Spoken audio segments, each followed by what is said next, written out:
압록강을 건넌 지도 한 달 부녀는 내내 걸었다. 서해안을 따라 신의주와 평양을 지나고 해주 인천을 지났다. 한양으로 들어섰다가 다시 수원 도산 평택을 거쳐 군산으로 나왔다.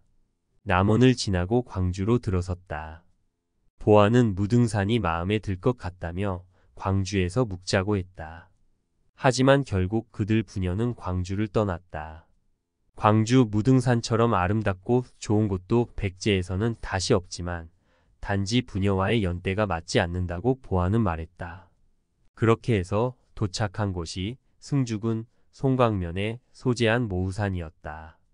두 사람은 그곳에서 화전을 일구고 쌀이나무 대나무를 이용하여 그릇을 만들었다.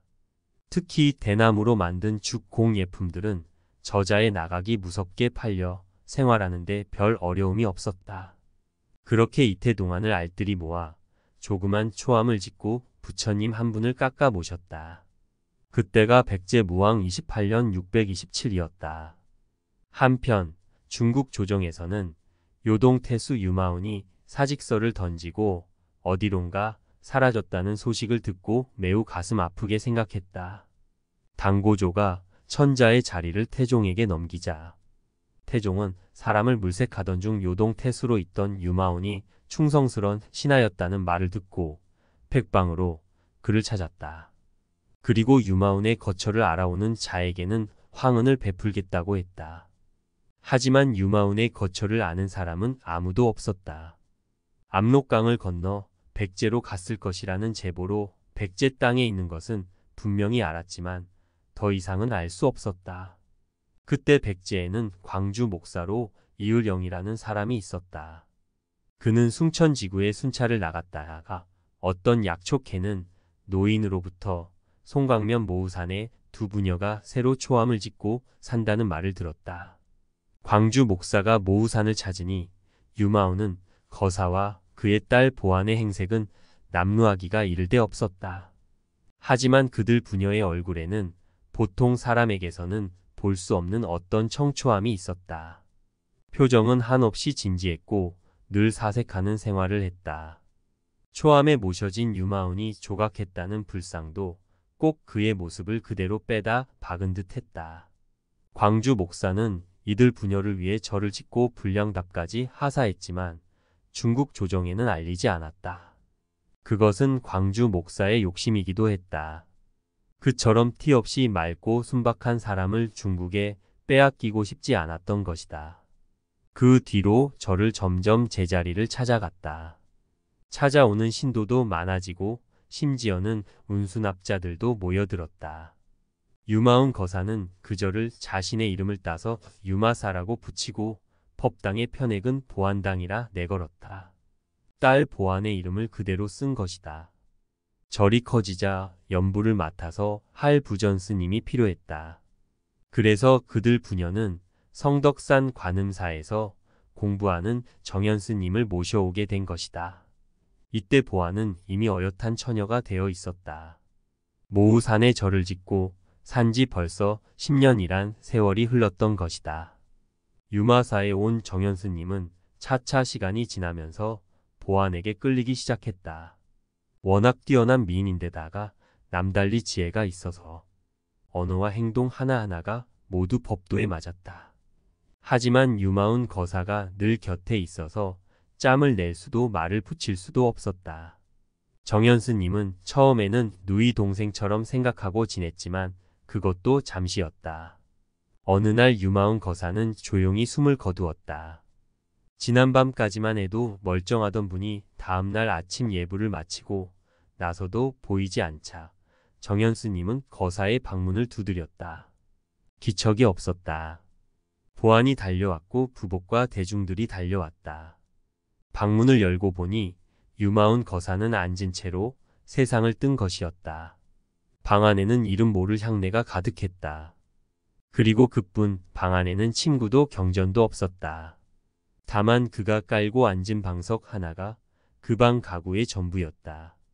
정연 스님을 비롯하여 모든 남자들과 불자들은 유마운 거사가 무소유를 실천하다 간 분이라는 것을 비로소 깨닫고 마음에 커다란 느낌을 받았다.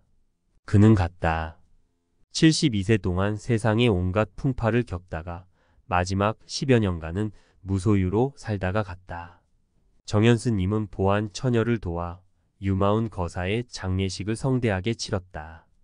유마운의 시신이 다비에 붙여질 때 정현도 울었고 다른 스님들도 울었다. 모여든 모든 신도들도 울었다. 다만 울음을 보이지 않은 사람은 보안 처녀뿐이었다. 그렇다고 물론 즐거워하는 것은 더욱 아니었다. 다만 다른 사람들처럼 흐느껴 우는 일이 없었다.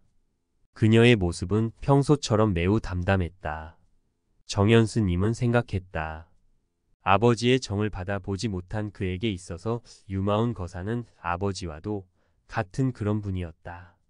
사람이 태어나 한평생 살아가면서 그처럼 아웅다웅하는 것은 무엇을 위함일까? 왜 그렇게 살지 않으면 안 될까? 어차피 죽으면 그 육신은 한 줌의 재로 변하고 말 텐데. 도대체 죽으면 그 영혼은 어디로 가는 것일까? 육신이야 부처님 말씀대로 각기 사대의 본처로 돌아간다고 하겠지만 육신을 마음대로 움직이게 하고 사물에 대해 생각할 줄 알고 상대를 사랑할 줄 알고 미워할 줄 알던 그 마음은 어디로 가는 것일까?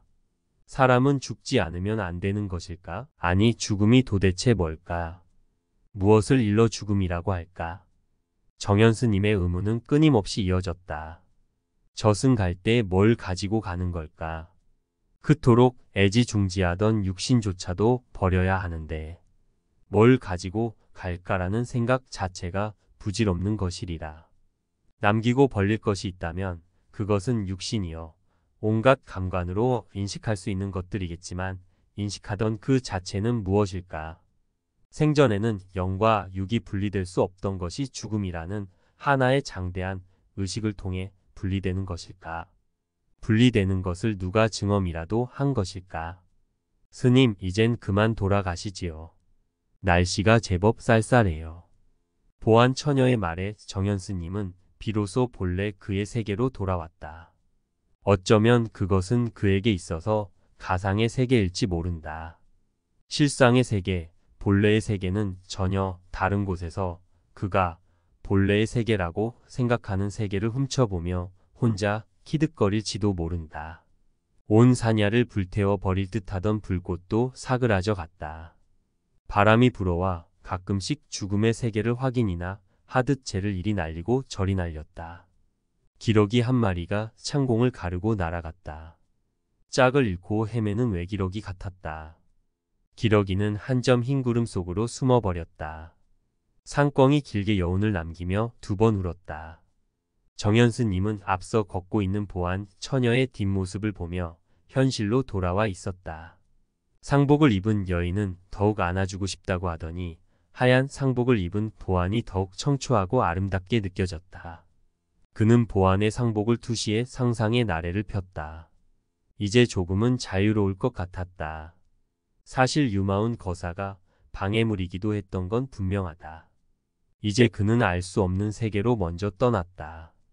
어찌되었거나 정현은 보안에게 다가가기가 그만큼 쉬워졌다. 얼마나 기다리고 또 기다리던 기회였던가. 그러나 양심상 49제 탈상까지는 기다리기로 했다. 유마운 거사의 탈상 겸 49제가 끝나고 나니 마음도 한결 가벼워졌다. 정현수님의 보안에게로 향한 마음은 그 도를 더해갔다. 끝없이 치근 덕대는 정현수님에게 보안 처녀가 말했다. 내 일찍부터 스님의 마음을 모르는 바는 아니었습니다. 하지만 우리는 나고 죽음의 문제를 해결해야 하는 중대한 현안을 부여안고 있습니다. 그리고 우리는 중생을 구제해야 할 사명감도 갖고 있습니다. 그런데 이제 우리가 다시 생사윤회의 길을 자청한다는 것은 아무래도 어리석은 지심에 틀림없습니다. 하오나 스님께서 정히 제 몸을 탐하신다면 그리 어려운 것도 아닙니다. 내일 밤 자정 무렵에 한천으로 나오십시오. 거기서 서로 뜻이 맞으면 장차 부부의 연을 맺어도 좋을 것입니다. 그리고 나오실 때는 고운 채 하나를 반드시 준비해 가지고 오시기 바랍니다. 내일 자정이라고요? 그렇습니다. 시간을 지켜주시면 더욱 고맙겠어요. 반드시 그리하겠습니다. 보안 낭자를 만날 수만 있다면 그보다 더한 것이라도 지킬 수 있습니다. 정현수님은 마음이 들떠 있었다. 그는 부처님을 모신 법당으로 달려갔다. 부처님이 빙그레 웃고 계셨다. 그는 감사의 기도를 올리기 시작했다. 3000배를 하고 나니 몸이 땀으로 뒤범벅이 되었다. 그는 목욕물을 데워 땀으로 얼룩진 몸을 말끔히 씻었다. 이튿날 밤 자정이 되기를 기다렸다. 시간이 좀채로 가지 않는 듯 싶었다. 삼경 종이 울렸다. 귀뚜라미 한 마리가 방 한 구석에 앉아서 뒷다리를 비비며 울고 있었다. 그의 성공을 빌어주는 것이라 생각했다. 그는 절을 나섰다. 아랫마을 한천까지는 그리 먼 곳이 아니었지만 부지런히 걸었다. 구름 한 점 없는 밤하늘의 보름달은 유난히 밝았다. 그는 흥얼거렸다. 달아, 너의 모습을 보노라면 보안 낭자의 고운 음성이 거기 있고 보안 낭자의 고운 자태가 꽤 있구나. 우리들의 사랑을 엮어주기 위해 너 또한 몇 밤이나 이 어둠을 밝혀왔더냐. 달아, 너는 이 사나이의 마음을 아느냐. 승복으로 비록 육신은 가렸지만 나의 본능은 꿈틀거렸고 나는 승려이기 이전 하나의 완전한 인간이었다. 하나의 완전한 남성이었다. 달아, 나는 한 생을 접어두기로 했다. 성불은 다음 생을 기다려 보안 낭자와 함께 하기로 하였다. 나에게 있어서 보안 낭자는 나의 전부, 나의 모든 것이다. 달아, 우리의 사랑을 지켜봐. 다오 우리의 사랑을 무르익게 하라. 나는 간다. 보안에게로 나는 간다. 사랑을 위하여. 일찍 나오셨군요. 정현스님. 그녀는 미리 나와 있었다. 정현스님은 보안 낭자를 보자 채를 길섭해 내던지고 달려들었다. 한 해에 한 번씩 칠성날에 만나는 견우와 직녀처럼 정현스님은 보안 낭자를 향해 팔을 벌리고 뛰어들었다. 그에게는 더 이상 말을 기다릴 여유조차 남아있지 않았다. 아니, 사랑은 말을 초월해 버렸는지도 모른다. 사랑은 행동이었다. 사랑은 말로 되는 게 아니었다.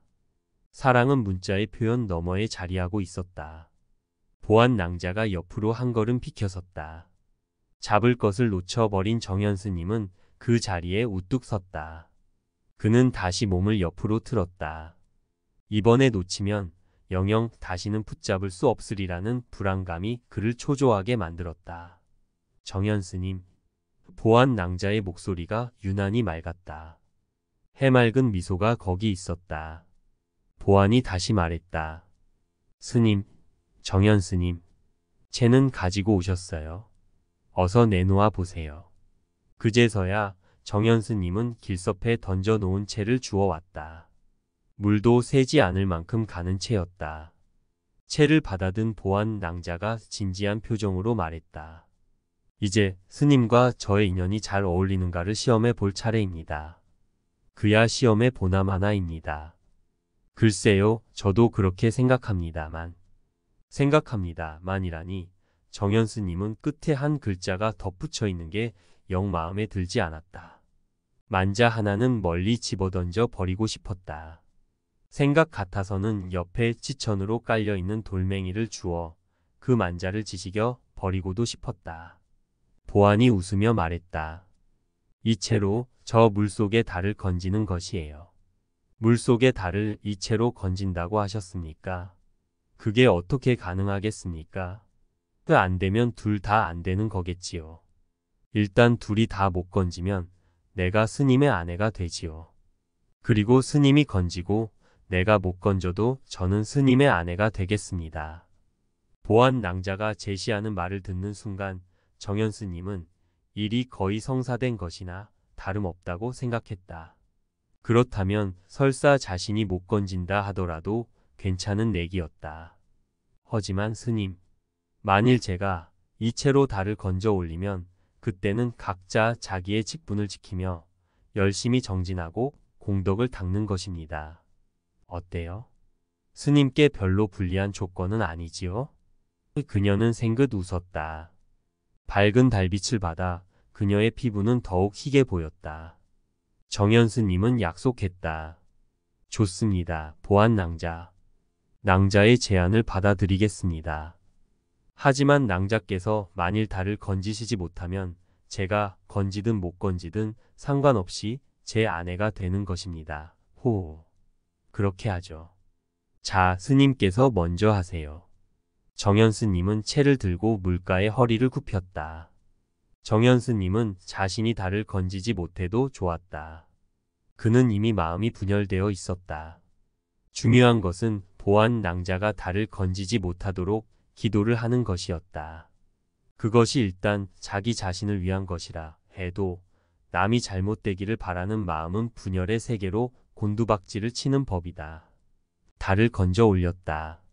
하지만 2번, 3번 거듭해 보았지만 물결만 일렁일 뿐이었다.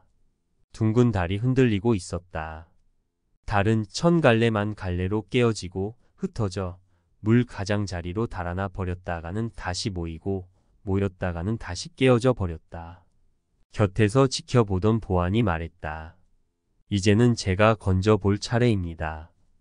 정연 스님은 채를 보안 낭자에게 건네주었다. 그녀는 달을 건지기 시작했다.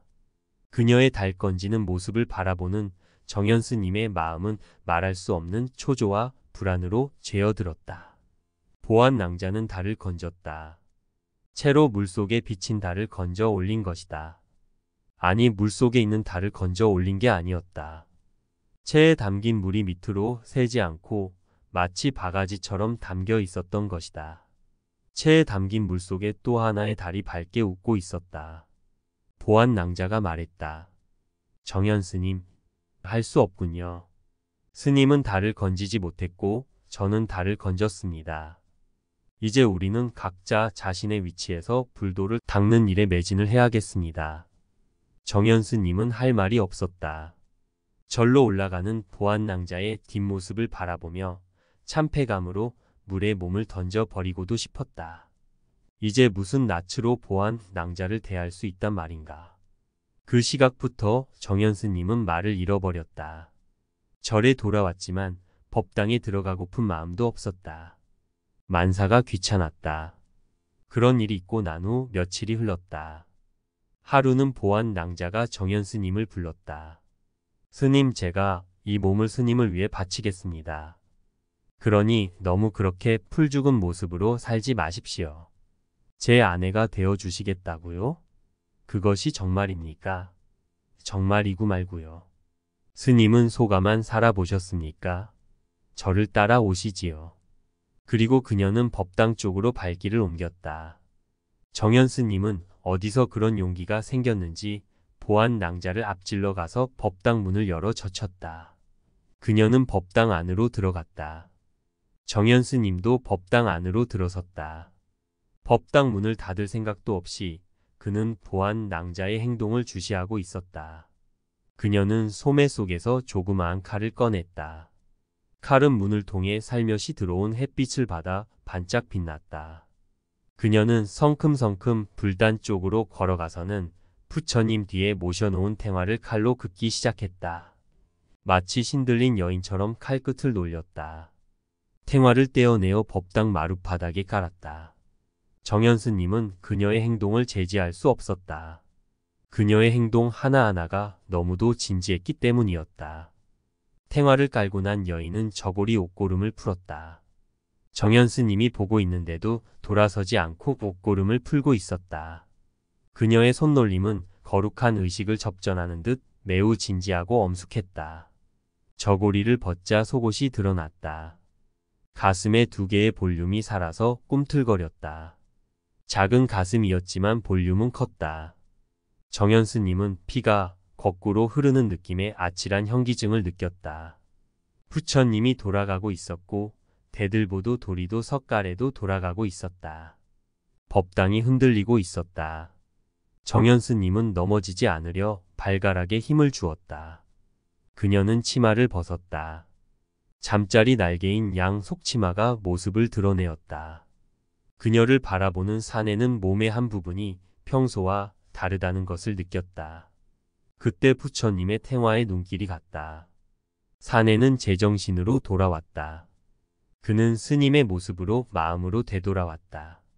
부처님 법당에서, 부처님을 모시고 있는 이 거룩한 법당에서 탱화를 오리고 그리고 여기서 옷을 벗다니 아무래도 마음이 내키지 않습니다. 보안낭자. 그 말을 들은 보안낭자가 말했다. 스님은 조각하고 그려놓은 부처는 볼 줄 알면서 어찌하여 살아있는 부처는 볼 줄 모르십니까? 그 말을 마치기가 무섭게 보안낭자는 탱화를 들어 법당 밖으로 던졌다. 그러자 탱화는 눈 깜짝할 사이에 오색 구름으로 변했다. 몸을 솟구친 보안낭자가 그 오색 구름을 타고 하늘과 저편으로 사라져 갔다. 하얀 옷을 걸친 백의관음의 모습으로. 그녀는 관세음보살의 화신이었다. 그녀는 어리석은 중생을 교화하기 위해 19년 동안 인간 세상에 몸을 나타내어 인간의 모습으로 인간을 교화하며 살다간 관세음보살이었다. 정현스님은 비로소 깨달았다. 확철대오, 그야말로 한 점의 의욕도 없이 완전한 깨달음을 얻었다. 21살의 젊은 나이에 19살 난 젊은 여인 보안을 사랑했던 인연으로 그는 큰 깨달음을 얻어 대오인이 되었다. 그는 삼매에 들었다. 보안과 자신과의 인연관계를 살펴보았다. 그들은 전생부터 도반의 인연을 맺고 살았었다. 전생에는 같은 남자로서 도반을 맺었고 금생에 와서는 남녀로서 도반을 맺은 것이었다. 그들은 전생에 서로 약속을 했었다. 누구든 먼저 성부라는 사람이 이끌어주기로 철석 같은 맹세를 했었다. 그런데 보안이 먼저 성불하였고 금생에 자신을 제도한 것이다. 그는 유마운의 딸로 몸을 나타내 자신의 아버지도 교화를 했다. 그녀는 참으로 좋은 도반이었다. 그제서야 그는 보안 낭자를 사랑했던 자신을 대견스레 생각했다. 깨닫고 보니 모두가 관세음보살이고 도반이었다. 같이 공부하는 스님들도 부목들도 신도들도 모두가 도반이고 보살이었다. 풀 한 포기 나무 한 그루도 모두가 무정설법을 하고 있었다. 법당 주변에 절려진 작은 돌멩이도 진리를 설하고 있었다. 흘러가는 구름도 푸른 창공도 지저귀는 산새들도 귀뚜라미도 죄다 부처님의 가르침을 설하고 있었다. 그는 오도송을 읊었다. 깨닫기 전에는 부처가 중생이더니 깨닫고 나서는 중생이 부처로다. 보안이 누구냐고 묻지 마시게나 다만 푸른 하늘만이 허. 정현스님은 보안 낭자의 은혜를 갚아야겠다고 생각했다. 그래서 그녀를 위하여 보안사를 창건했다. 그리고 그들이 달을 건지던 곳을 제월천이라 이름하였다. 유마운의 부도는 해련탑이라 했으며 유마사 서쪽 계곡에 보안교라는 다리를 놓아 보안 낭자가 언제든지 찾아오는데 어려움이 없도록 해놓았다. 그의 불사는 끊임없이 이어졌다. 범종각을 짓고 범종을 주조했다. 지금은 종각만 있고 범종은 없다. 그 범종은 화엄사에 옮겨져 봉안되어 있기 때문이다.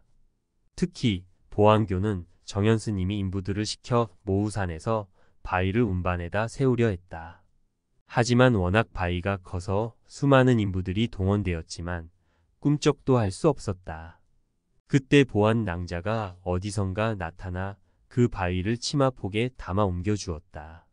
현존하는 건물은 최근에 지은 것들인데 창건 당시 지었던 건물들은 남아있는 것이 하나도 없다. 모두 6.25 때 완전히 불타버렸기 때문이다. 지금은 대웅전을 비롯하여 산신각, 백운당, 운당, 종각, 요사체 등이 있다. 동봉스님의 불교설화.